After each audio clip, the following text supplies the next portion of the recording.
Hello student, जैसे कि आप लोग डार्क रिएक्शन के बारे में पढ़े होंगे कि डार्क रिएक्शन को बायोसिंथेटिक फेज के नाम से जानते हैं। मतलब कि डार्क रिएक्शन में लाइट की कोई ज़रूरत नहीं है, ये लाइट के प्रोडक्ट की ज़रूरत होती है। तो ये भी नहीं कह सकते हो कि बिना लाइट के ये डार्क रिएक्शन होगी। मतलब डायरेक्ट नहीं डिपेंड है लाइट पे, इनडायरेक्ट यानी लाइट के प्रोडक्ट पर डिपेंड होती है। तो जो डार्क रिएक्शन होती है, डार्क रिएक्शन, ये फोटोसिंथेसिस की इसका दूसरा नाम क्या देते हैं, तो इसको कहते हैं बायोसिंथेटिक फेज। यानी dark reaction is known as biosynthetic phase के नाम से जाना जाता है। और dark reaction take place in stroma, ये स्ट्रोमा रीजन में होती है। Not depend upon light but depend upon product of light. तो लाइट का प्रोडक्ट क्या है, ATP and NADPH plus HI। ATP जैसा कि बताया एनर्जी डायरेक्ट देगी, NADPH ये एक प्रकार का रिड्यूसिंग एजेंट होता है जिसमें एनर्जी स्टोर होती है, इसमें एनर्जी स्टोर रहती है। और इन दोनों को मिलाकर एसिमिलेटरी पावर के नाम से जाना जाता है। एसिमिलेटरी पावर, इसको दोनों को मिलाकर एसिमिलेटरी ये पावर कहते हैं। तो कहने का मतलब कि डार्क रिएक्शन, इसकी डिस्कवरी जो किए थे वो साइंटिस्ट का नाम है एच स्लैक। तो उनके नाम पर वैसे डार्क जो रिएक्शन है इसमें दो तरह से आप लोग स्टडी करेंगे। एक आप स्टडी करेंगे C3 साइकिल और एक स्टडी करेंगे C4 साइकिल। तो जो C3 साइकिल है इसकी डिस्कवरी केल्विन ने किया, तो उनके नाम पर इसको केल्विन साइकिल कहते हैं। और C4 साइकिल की डिस्कवरी हेचस्लेक ने किया, तो उनके नाम पर हेचस्लेक साइकिल कहते हैं। और C3 C4 साइकिल ये डिपेंड किस पर करता है, प्रोडक्ट पर डिपेंड करता है कि कितने कार्बन का नंबर बना। तो यहाँ पर जो कार्बन बना वो 3 कार्बन का एक कंपाउंड बना फास्फोग्लिसरिक एसिड, उस वजह से इसका नाम दिया गया C3 साइकिल। और यहाँ पे 4 कार्बन का कंपाउंड बना ऑक्सैलोएस्टिक एसिड, इसलिए इसका नाम दिया गया C4 साइकिल। तो देखिए 4 कार्बन कंपाउंड, ये कितना 3 कार्बन कंपाउंड, इसीलिए इसका नाम दिया गया। तो डार्क रिएक्शन 2 प्रकार की है, C3 और C4। जैसा कि आप जानते हैं यूनिवर्स में सबसे मोस्ट अबंडेंट अगर पूछा जाए कौन एंजाइम है तो उसका नाम है रुबिस्को। कौन enzyme? Rubisco, most abundant enzyme in universe. अब ये भी बात है, रुबिस्को की जो एफिनिटी होती है CO2 के साथ मच हायर देन O2, मतलब O2 के कंपैरिजन में CO2 के साथ ज्यादा है, बट डिपेंड करता है रिलेटिव कंसंट्रेशन से। अगर CO2 का कंसंट्रेशन ज्यादा है तो कंबाइन कर जाएगा किसके साथ, CO2 से। और O2 के अगर कॉम्बिनेशन माने ज्यादा है परसेंटेज, O2 से कंबाइन कर जाएगा। तो रुबिस्को की एफिनिटी बट ज्यादा किसके साथ है, आता इंपॉर्टेंट सवाल है कि RuBisCO much higher affinity with CO2 than O2। तो आप ये देखेंगे कि अगर रुबिस्को या RUBP, जैसे RUBP रुबुलोज बाइफॉस्फेट, ये रुबुलोज बाइफॉस्फेट अगर कार्बन डाइऑक्साइड के साथ कंबाइन कर जाए तो कार्बन डाइऑक्साइड से रिएक्ट करेगा। तो देखिए इसके अंदर 5 कार्बन होता है, कार्बन डाइऑक्साइड के अंदर 1 कार्बन होता है, 1 कार्बन कंपाउंड। अब इसकी वजह से एक स्टेबल अनस्टेबल यहाँ कंपाउंड बनता है। बहुत बच्चे इसको नहीं जानते हैं, इस कंपाउंड का नाम, कि वो अनस्टेबल कंपाउंड कौन बना। बाद में यही अनस्टेबल कंपाउंड टूट जाता है तो ये बन जाता है फास्फोग्लिसरिक एसिड बनता है। और ये फास्फोग्लिसरिक एसिड 3 कार्बन का होता है। तो चूंकि ये कितने मॉलिक्यूल बनेंगे तो बताओगे 2 मॉलिक्यूल ये फास्फोग्लिसरिक एसिड बनता है जो कि स्टेबल कंपाउंड बन जाता है। तो केल्विन साइकिल का पहला स्टेबल कंपाउंड कौन हुआ, PGA हुआ।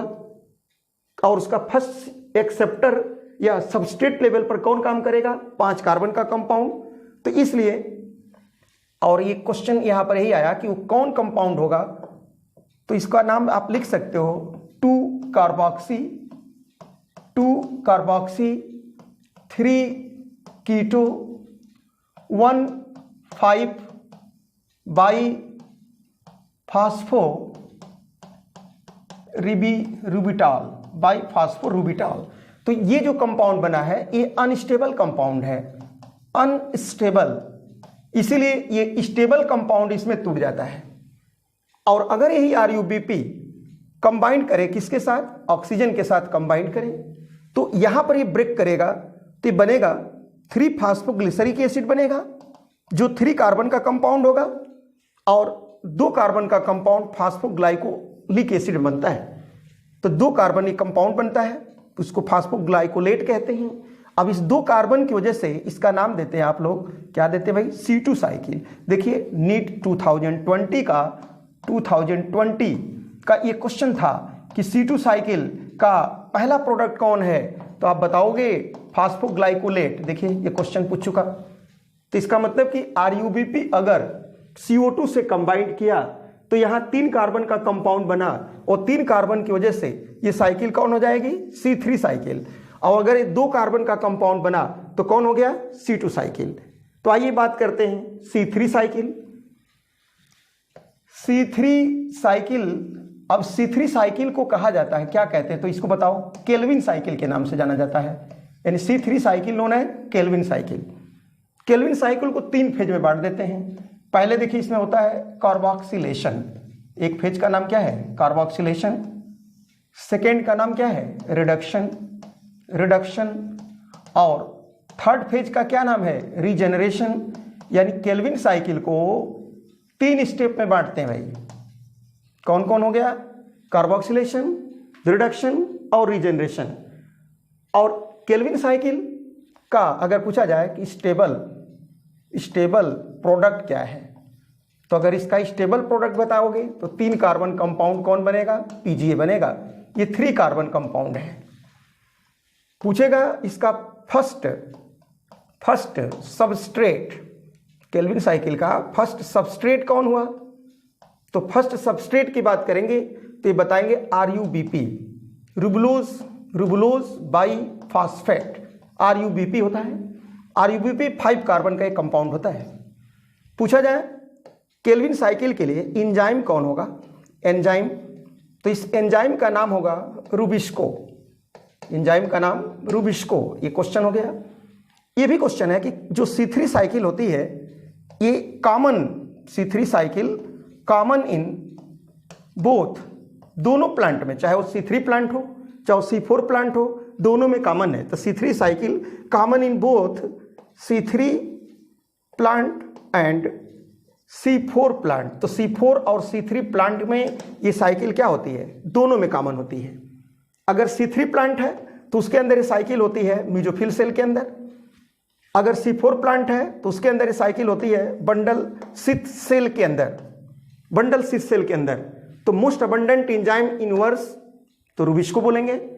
और फर्स्ट स्टेबल जो प्रोडक्ट बनेगा इसको बोलेंगे first stable product of Calvin cycle, तो उसका नाम देंगे क्या, माने स्टेबल प्रोडक्ट PGA। और फर्स्ट सबस्ट्रेट का काम कौन करेगा, RuBP। आइए इसका फ्लो चार्ट अगर देखें आप तो सबसे पहले आप याद रखिएगा RuBP। चूंकि RuBP जो होता है ये 5 कार्बन का कंपाउंड है। ये कंपाउंड के द्वारा स्टेबल जो कंपाउंड बना उसका नाम क्या देंगे भाई, उसको बोलेंगे PGA। PGA का पूरा नाम फास्फोग्लिसरिक एसिड होता है। फास्फोग्लिसरिक एसिड में ये 3 कार्बन होते हैं, इसलिए ये 2 मालिक्यूल ये फास्फोग्लिसरिक एसिड बनेगा। अब इस प्रोसेस को कहते हैं कार्बोक्सिलेशन। अब चूंकि RuBP के साथ ये स्टोमेटा के द्वारा, देखिए स्टोमेटा होती है, अब उस स्टोमेटा के द्वारा यहाँ पर कुछ मात्रा में वाटर और यहाँ से आती है क्या, CO2। तो ये CO2 RuBP के साथ मिलके एंजाइम यहाँ पर कौन सा एंजाइम होगा, तो ये बताएंगे रुबिस्को। ये रुबिस्को देखिए, रुबिस्को एंजाइम के प्रेजेंस में ये बनता है PGA।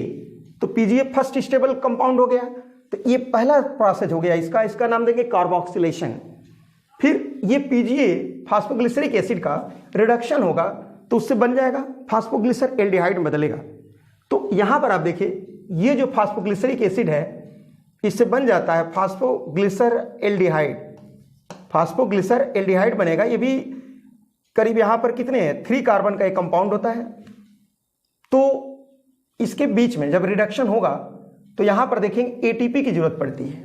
तो एडेनोसिन ट्राइफॉस्फेट जब टूटेगा, हाइड्रोलाइज होगा, तो एडीपी प्लस ये फास्फेट, इसका मतलब कि फास्फोग्लिसरिक एसिड का फास्फोरिलेशन होगा। तो जब इसका फास्फोरिलेशन होगा तो यहां बनेगा 1,3 बाई फास्फोग्लिसरिक ये एसिड बनेगा। 1,3 भाई यहां देखिए तो 3 फास्फोग्लिसरिक एसिड है, इसका मतलब कि इसके तीसरे कार्बन के साथ फास्फेट जुड़ा था।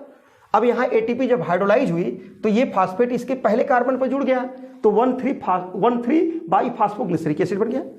यही 1,3 बाई फास्फोग्लिसरिक एसिड का रिडक्शन होगा। जब रिडक्शन होगा तब यहां पर बताइए जो NADP था, NADP प्लस ये रेड्यूज होगा तो बनेगा NADPH प्लस H आयन के फॉर्म में रेड्यूज हो गया। और जो इनऑर्गेनिक यहां पर ये 3 रहेगा, 3 फास्फेट तीसरे कार्बन पर रहा, और ये फास्फेट इसका जो निकला तो यहां से एक इनऑर्गेनिक फास्फेट देखिए, यहां से इनऑर्गेनिक फास्फेट यहां से निकल गया, तो ये बन गया 3 फास्फोग्लिसर एल्डिहाइड का फॉर्मेशन हो गया। इसका मतलब फास्फोग्लिसरिक एसिड से फास्फोग्लिसर एल्डिहाइड का बनना ये कहलाता है सेकेंड स्टेप। अब उस सेकेंड स्टेप का नाम क्या होगा? रिडक्शन होगा। अब ये फास्फोग्लिसर एल्डिहाइड ही के द्वारा आप देखेंगे यहां ये शुगर का फॉर्मेशन होता है। शुगर माने रिडक्शन के द्वारा शुगर का फॉर्मेशन हुआ, यानी ग्लूकोज का फॉर्मेशन होगा।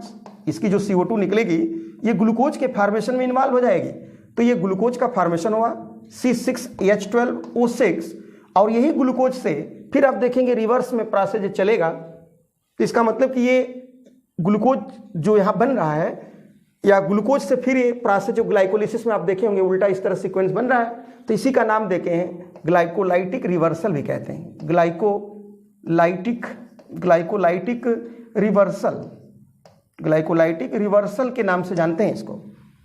और फिर अगर इस साइकिल को कंटिन्यू करना होगा तो ये फास्फोग्लिसर एल्डिहाइड से ये फास्फोग्लिसरिक माने RUBP बनाना पड़ेगा। तो जब RUBP बनाना पड़ेगा तो इसके लिए देखिए थर्ड स्टेप की जरूरत पड़ी। यहां पर फिर ATP हाइड्रोलाइज करेगा, यहां पे ATP के हाइड्रोलाइज होने से ADP प्लस ये इनऑर्गेनिक फास्फेट मिल गया।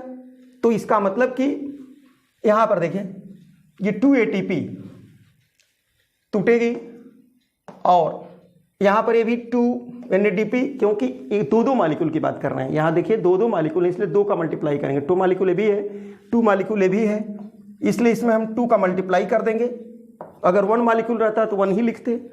तो इसलिए अब यहां देखिए बहुत इंपॉर्टेंट बात ये निकल गई कि 1 CO2 को अगर फिक्स करना होगा तो जरूरत पड़ी 3 ATP और 2 NADPH प्लस H आयन की जरूरत पड़ी, इसकी जरूरत पड़ी। माने 1 CO2 को फिक्स करने के लिए 3 ATP और 2 NADPH प्लस H आयन की जरूरत है। इसका मतलब आपको ये पता है कि एक ग्लूकोज बनाने के लिए 6 CO2 की जरूरत होगी। तो इसलिए जो साइकिल ये है पूरी, ये कितनी होगी?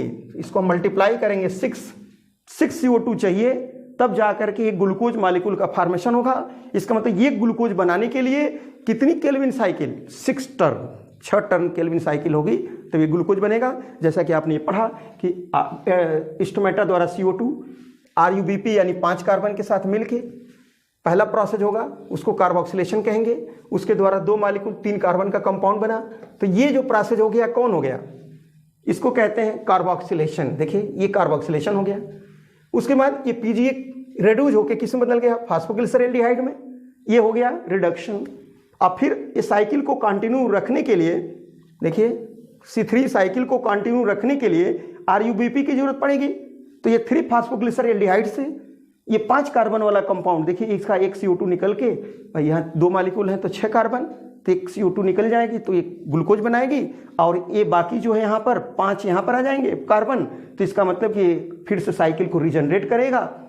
इस तरह साइकिलें चलती रहती है। इसका मतलब कि एक केल्विन साइकिल में कितने टर्न, मतलब कितने CO2 की जरूरत पड़ी? 6 CO2 की जरूरत पड़ेगी, और 18 टोटल यहाँ पर ATP कितनी जरूरत पड़ेगी? तो 18 ATP की जरूरत पड़ेगी, और total 12 NADH NADPH plus H ion की जरूरत पड़ी, तो इसके द्वारा क्या प्रोडक्ट बनेगा? तो ये तो सबस्ट्रेट का काम किए, अब इसके द्वारा क्या बनेगा? तो अब बताओगे C6H12O6, ये ग्लूकोज बना, और यहाँ पे 18 ADP प्लस फास्फेट मिला, प्लस 12 यहाँ पर NADPH प्लस H आयन, इसकी जरूरत पड़ी। तो इसका मतलब होता है कि एक केल्विन साइकिल में कितनी ATP यूज होती है? तो बताओगे एक CO2 को फिक्स करने के लिए 3 ATP, और कितना? तो बताओगे 2 NADP 2 NADPH ये जरूरत पड़ती है पर CO2 के फिक्सेशन के लिए। तो एक CO2 के फिक्सेशन के लिए बताएंगे कितना? 3 ATP 2 NADPH की जरूरत पड़ती है, और ये ग्लूकोज बनाने के लिए 6 CO2, तो इसलिए इनका मल्टीप्लाई कर देंगे आप, तो ये वैल्यू आ जाएगी। ये नीट में बहुत इंपॉर्टेंट क्वेश्चन होता है कि केल्विन साइकिल कहाँ होती है, तो बता दोगे केल्विन साइकिल एक कॉमन होती है C3 प्लांट के मेसोफिल सेल में, C4 प्लांट के बंडल शीथ में होती है। तो बहुत बहुत इंपॉर्टेंट क्वेश्चन है, इस तरह से बच्चों आप पढ़ें। Thank you.